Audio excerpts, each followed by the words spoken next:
Est-ce que vous croyez réellement avoir été une fourmi? Oui, mais enfin très, très temporairement. Mais je crois effectivement parce que il y a beaucoup de gens certainement qui sont passés par beaucoup de vies, mais qui n'ont pas.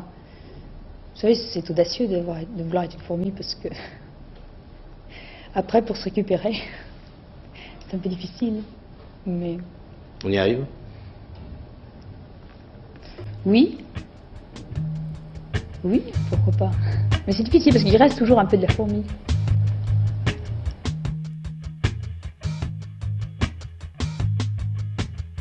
J'ai d'abord aimé mes mains et leur connaissance instinctive de tout. Elles se mouvaient dans le reflet d'une glace, comme des serpents lucides au milieu des ténèbres. Elles avaient le pouvoir de m'instruire lentement. Mais leur soif insensée d'un éternel insolite épuisa bien vite ma passion de malade. Et comme des amantes folles, je les abandonnais à leurs rêves nymphomanes. Elles s'éteignirent peu à peu le long de mon corps. Ma lassitude les avait vieillis soudain. Irrité, ennuyé, j'étais comme une loque, sans appel, sans écho. Les enfants naissaient comme des vieillards.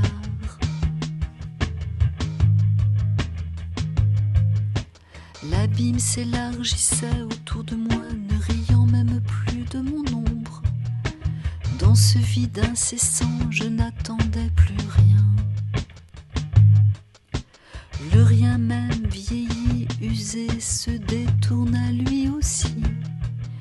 Il disparut je ne sais où, peut-être l'avais-je avalé par mégarde.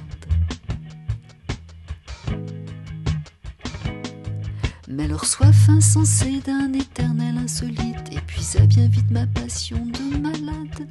Et comme des amantes folles, je les abandonnais à leurs rêves nymphomanes.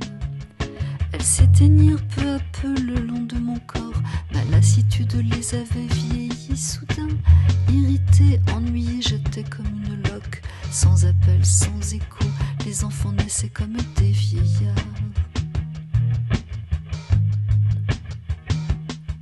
Mais leur soif insensée d'un éternel insolite épuisa bien vite ma passion de malade. Irrité, ennuyé, j'étais comme une loque, sans appel, sans écho. Les enfants naissaient comme des vieillards.